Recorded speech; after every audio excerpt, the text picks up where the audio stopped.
Welcome to Wide Open Throttle, and this week in the aftermath of Best Drivers Car 2013,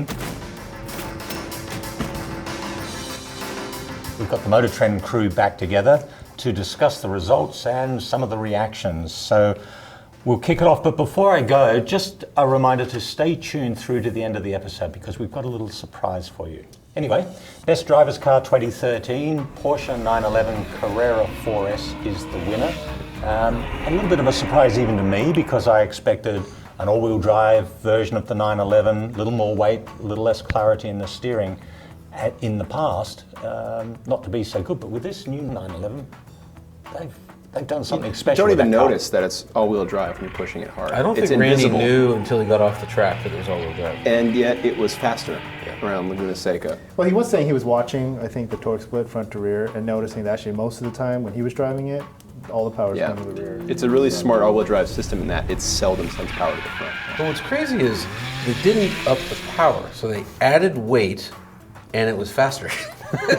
Well, it's significantly wider than a C2, so maybe that added, so you're getting a little traction. more grip at the rear because you've got a wider track at the rear. And I think with that all-wheel drive system, you're just getting a little bit of assistance once you go past the apex of the corner that starts to pull you out. There's just a tiny bit more traction there than a two-wheel drive car. Tiny bit more traction, but a ton of confidence. Absolutely. I mean, I had three cars after a Harley 198 looping that I felt 100% confident going up and down, and 911 C4S was top of that That's list. a good point, the and down part. The down is critical, because uphill in a canyon climb, that's fine, but it's when you're piling downhill that and that's weird, because it's a rear engine car, so why would it have so much confidence, They have worked wonders with that back engined part of their car. I mean, nobody else can do it like that. I've said for years, the engine's still in the wrong bloody place in that car, and somehow those engineers at Weissach seem determined to prove Isaac Newton wrong, to make this car actually...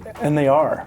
I mean, that car performs incredibly well, and it's so balanced and so, as you guys mentioned, confidence inspiring, which you don't get in a lot of cars.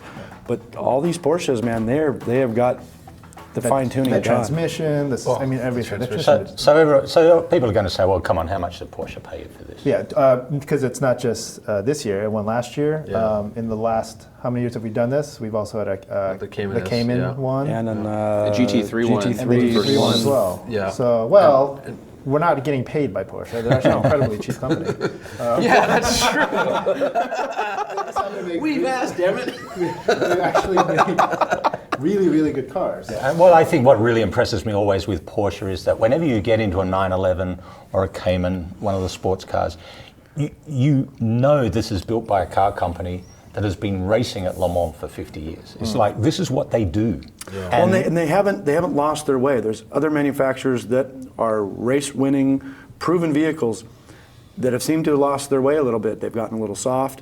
But Porsche, man, they just keep going ahead and they keep improving and getting better every year. And I remember a couple years ago when Justin helped us out, Justin Bell, I remember we were going around the track in the GT3 RS, and he said, well, this may not be the fastest car after one lap, but I guarantee after 20 laps, this will be the fastest car. Right. And he's obviously has a lot of experience racing them, and you get that sense of just super quality. And the durability. I mean, nobody tests cars as hard as we do. I mean, we go through cars pretty hard. Yeah. And these 911s, they seem to withstand everything we can throw at them. And what's so cool is, as part of the Porsche allure, if you will, is that you can go to the dealership and drive to a racetrack, and they've already broken the engine in, and I would have full confidence everything's going to be fine.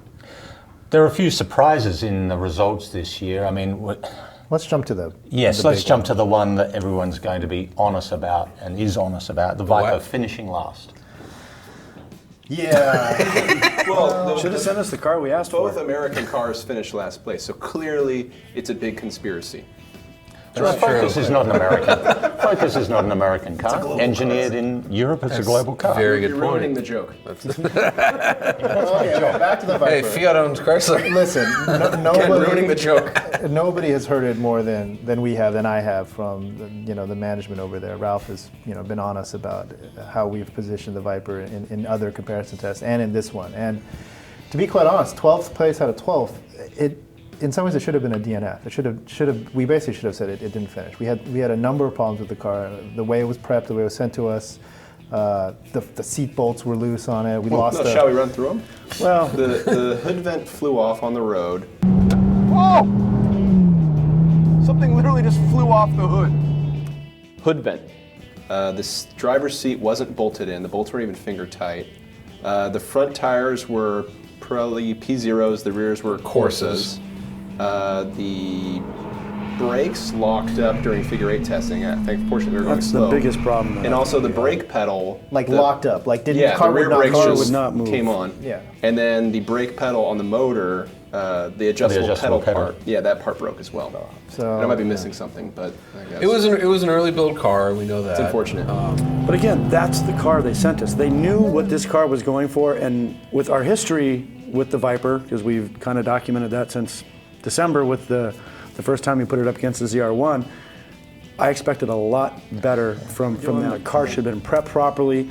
They should have given us the car we asked for originally. The tires are unexcusable. I've never seen a car. The entire list, it all the entire is. list is just unacceptable.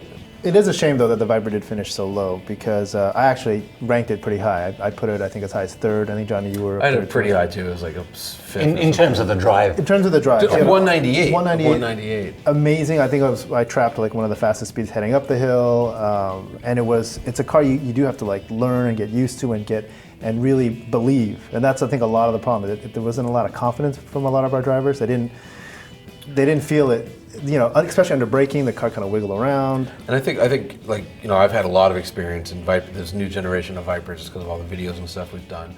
So I was totally confident in it. But what weirded me out was this is the 4th one I think that we've driven around Laguna Seca. Randy has driven around Laguna Seca, and it was the slowest one by a lot. I think that ultimately helped to sink it. Well, it's a lack of consistency. I know, if you compare the Viper to the 911, you know that a 911 is going to do the same thing all the time. We've had 4 different Vipers, and it's a lottery as to which Viper you're going to get out of the package. And I don't know whether there's a problem with Chrysler's process in the way they prep the car or the way the cars are coming off the line. I don't know. QC, I don't know what it is, but it's just not good enough that a car can have so much variation. Yeah, especially one that you're sending to like the biggest performance car test that we do.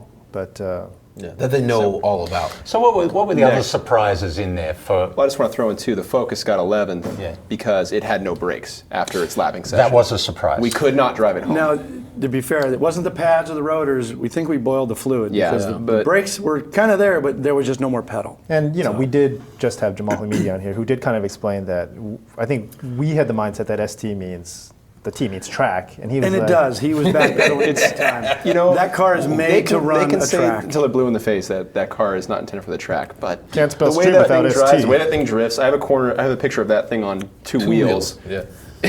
And It's a lot of fun on a track. You might say, well, Laguna Seca is an extreme example, but the Focus ST is on the right circumstances, a quiet morning, you've got the road to yourself, and you're coming down, say, off the mountains. Right. You're going to work the brakes pretty hard in that car. Absolutely. And 2 laps on Laguna Seca to have a pedal that goes to the Randy floor. running 2 laps. Up to the corkscrew, back in the brakes. Randy runs a lot harder than pretty much anybody. Doesn't matter. But I'm not making excuses for what happened. Yeah, and it's not just Laguna Seca. I mean, there's lots of tracks that have massive elevation. You take that thing to Road Atlanta, coming into 10, you're really on the brakes. But my point is, even Downhill braking. that's an extreme example. It is an extreme example. 2 laps around Laguna Seca is only a handful of miles. You can have a long downhill run on a canyon road, and the pedals start getting squiffy by the end of it. That's not really good enough. And that's why we test at Mazda Raceway, because it exposes brake issues that we've experienced with the Aventador, we've experienced with the BRZ, GT500. GT500. I mean, it highlights those faults. And if you ask the Ford engineers over a quiet beer, they'll admit that brakes is still Ford's weak point. Yeah. They can build a 662 horsepower Mustang. No problem. Getting only do 2 laps on the racetrack. Who needs brakes? Let's talk about why BMW's M6 finished so low. I mean, it's 3rd from the bottom. It's basically last place. I had it last. I'll just say it. I had that thing last. It was just a mess. It was kind of the least fun out of all of them, I would say. I wrote a column inspired by that car for Motor Trend magazine. Uninspired. Well, no, my point was, I remember driving the 850 CSI about 20 years ago on the track and going up to the BMW engineer and saying, well, why isn't this an M car? He said, oh, no, it's too big and too heavy. So it's a big, heavy car. And then there's all this complexity in the computer systems. It's like computer geeks showing off. You can configure Carlos the car 125 different ways. Yeah. Now, not Shift all of harmonics. those configurations can be good. It doesn't get better the more you play with them. Yeah. So, and I think Johnny came up with the line, which I shamelessly borrowed, was it's almost like the BMW M engineers no longer have a point of view about what M stands for. And I think it was really evident in this car. What is it? Here's what's so crazy. They're coming out, as you mentioned last episode, with the M competition. Because M used to be bleeding edge, right? If you got an M, that was it. You were the king of the street. And now it's because Audi and Mercedes, they've now stepped up their game a little bit. AMG has the S model. RS M now is getting stands crazy. for marketing. Yeah, and so now there's this competition. Well, a lot of the performance badges have this, where you have AMG, which a lot of people buy. Then you have the AMG S, which is a little bit more hardcore, Black hardcore Series. version. But to me, that's not the real issue, and you can do that, and there's no reason why the M badge can't be applied to various vehicles. But to me, the core values of what M stands for has changed. Yep. And to me, an M car these days seems so much like an AMG car was. Right. Much more of a blunt instrument, much more of a sledgehammer as opposed to a scalpel. In fairness, it has a hell of an engine and a transmission. Oh, It's Great engine, staggering. Amazing. but it's great, like kind of going straight. Like it wasn't pleasant. I think everybody said this. Even with that car, it's got one of the worst launch control systems that's not even any car. That's a joke. That's around. that's like an engineering cheat code that only they know about. That Left, right, up, down. But speaking of, and the engine almost overwhelmed the chassis Absolutely. on the M6, but it wasn't the worst car for that here. The worst car for that here, for me, was the F-Type. And if you turned all the nannies off on that V8S, this is a car that from a standing start you could basically spin in its own length because there was no traction at the rear. Yeah.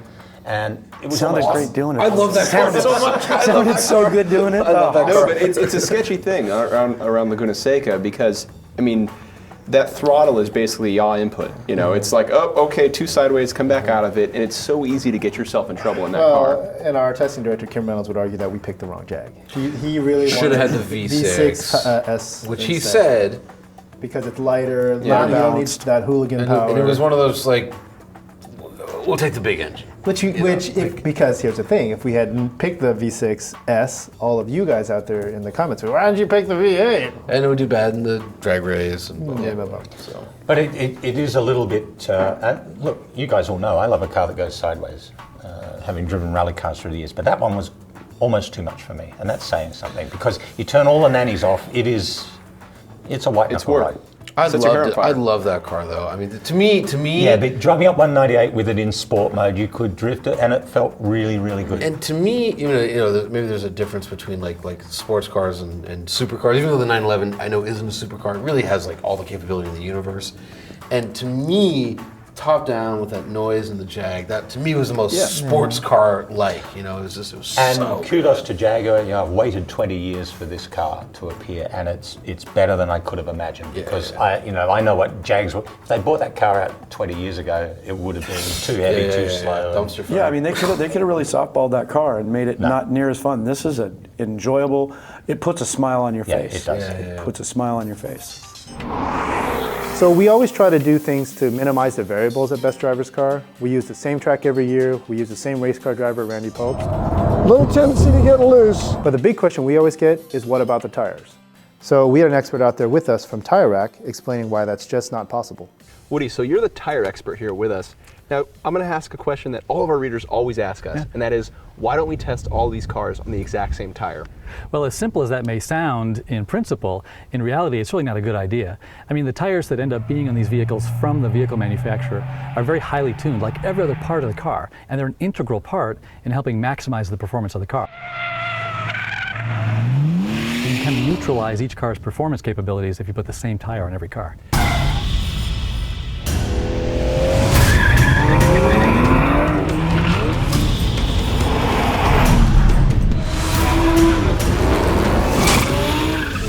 Okay, well, let's talk about the other huge travesty here. Is how is the GTR finishing mid-pack? As much as some of us didn't like the F-Type, and the GTR was 2 spots below it. The Cayman beat it, which is a much lower horsepower car, obviously mid-engine, great handling. but GTR has been it's track superstar, right? Well, it was slower than the last GTR we ran at Best Driver's Car. And it's lighter. That's the thing. It's a track one, supposed to be better. That much lighter. No back seat. That's Yeah, that's like 100 30 pounds. Back seats are heavy, so it should have been faster. We weighed it. But this was It's 30 pounds. but this was the first GTR where there hadn't been an incremental improvement in performance. So you know that had to weigh against it. It still does all the GTR things that leave you absolutely breathless. Point to point, corner to corner on a canyon road, there is probably nothing faster. Another on my list of up and down 198. Oh, where it ate that road up. Total It ate the confidence. road. You could do whatever you needed to do, and it just ate it all up. See, on my drive up 198, I was short 5 pounds of boost the whole time. So that was one of the nice. issues. Thing, wasn't it? I mean, you know, normal Japanese cars and GTRs, they're pretty reliable. But this one, we were having problems with boost, not just at 198, but at El Toro and at the track. It's weird for a GTR because these are cars that we've used in a lot of drag race videos. And when we film our drag race videos, you're talking 25 launches in a row. Oh yeah, sorry. I mean, it's one launch and that guy again.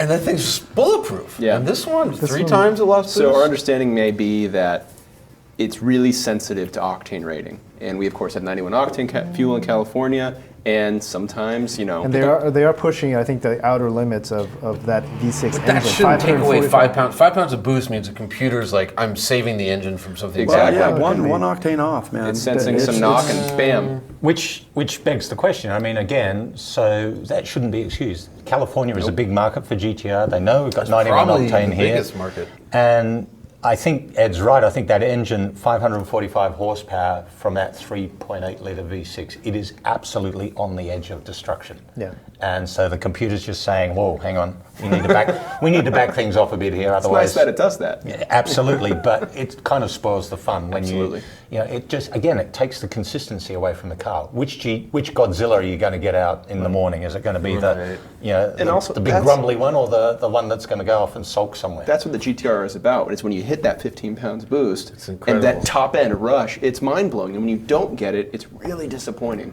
Yeah. And I think the last bit of controversy I can bring up is how can we, in our right minds, pick the top 3 vehicles from Germany? How can they? Well, again, it goes back to my conspiracy. We're clearly biased. Look, I honestly, with the exception of England, I really don't care where a car comes from. You know, and like just the best 3 happen to be German. Yeah, a good driving car is a good driving car. Well, period. Let's just talk about how good that SLS is. We can talk for a lot about how good that SLS and we all is. love that SLS. He was a car that was almost 4 seconds a lap faster than the original SLS around with Randy at the wheel. So less power too. less torque. Right, A little more horsepower. Not much though, like 40 in a 3,700 pound car. Real, you know, real improvement in that car, and I would argue it's way better to drive than the other one. yeah. It's right at the limit. It's still going to test your capability. Oh, yeah. But even more impressive, though, I thought, was this was the car that probably did more laps of Laguna Seca than any other car, because we took all our Mobil 1 sweepstakes winners. Randy took them for a hot lap, and he was not hanging around. No. And at the end of it, he probably did 20 laps. That car still had brakes. Still had tires. The tires were in fantastic condition. It wasn't overheating. No. Thing And was those are bulletproof. really sticky tires too, and they were fine. Clearly, the top 3 finishers, all German, great cars. And it does remind me of something that a good buddy of mine says, which is, you know, here in America, we think we love cars. It's not actually true. We only like cars. Now, the Germans, they love cars. And it's pretty clear that they build really great ones. I mean, every car we had here, a couple exceptions, performed awesome. But there really can only be one best driver's car. And that's the Porsche 911 Carrera 4S. And on that slightly controversial note for some, please just hang on and watch. We've got World's Greatest Drag Race 3 Unplugged. Enjoy.